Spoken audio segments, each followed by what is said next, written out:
Mənim iş yoldaşım Quran-ı Kərimin Allah tərəfindən gəlməyinə inanmır, Peyğəmbərimizə inanmır.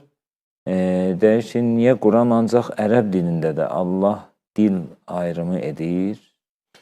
Valla bir dildə gəlməli idi. O dildə olsaydı, diyəcək, niyə o dildədir? Bu dildə olsa, niyə bu dildədir? Bir var möhtəvası Quranın, bir var onun, belə deyək də, hərf şəklində olması. Möhtəvası fitrət dilidir. Yəni, sənin fitrətivə yönəlib. Fitrətində irqi yoxdur, rəngi yoxdur, məkanı, zamanı bu mənada yoxdur. İnsan üçün nazil olub. Sən onun, bax gör, onun möhtəvası nə deyir? O ki, qaldı daha məsələn bir dildə gəlməli idi.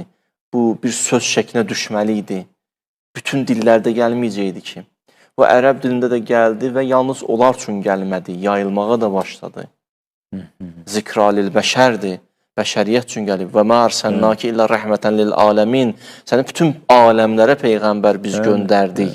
Amma başladığın birinci məhdud çərçivədən, sonra vənzir əşirətəkəl əqrəbin, qohum əqrəba, sonra ərəb yarımadası, sonra kənar ölkələr və bugün də dünya. Bir bu. Bir də Quran-ı Kərimin ikinci xüsusiyyəti budur ki, ərəb dili olmaq, ərəb dili çox zəngindir. Olduqca. Başqa dilləri çox qəşəng izah edir. Yəni, daha əhatəlidir.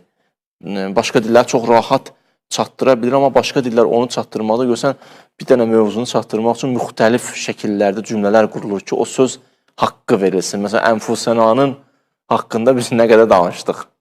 Peyğəmbərin canı, o can sözü, ənfus sözü, məsələn, oturduq, danışdıq ki, çox əhatəli sözdür. Xülasə, bu şəkildə cavab. Həm də Quranın, məsələn, oxunuş, o tərtillə, təhqiqlə, onun oxunuşu, o da bir aləmdir. O da bir aləmdir. Hətta müsabiqələr keçirilir. Yer gəlmişəm, mən də bir reklam edeyim də bizim bu Quran sədası inşallah Ramazan ayından sonra davam edəcək. Gözdə qulaqda olsunlar.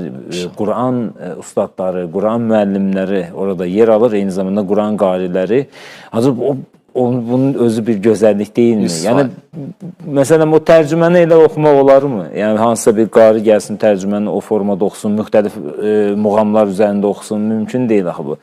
Bəli, hacı, vaxtımız bitdi, dua istəyirik sizdən inşallah. Allahümmə inna nəsəlükə və nəd'uk bismikəl əzizil ə'zəm, əl-əcəllil əkrəm. İlahi və Rəbb, İmam Zaman əleyhissalamın zuhurunu təcil elə.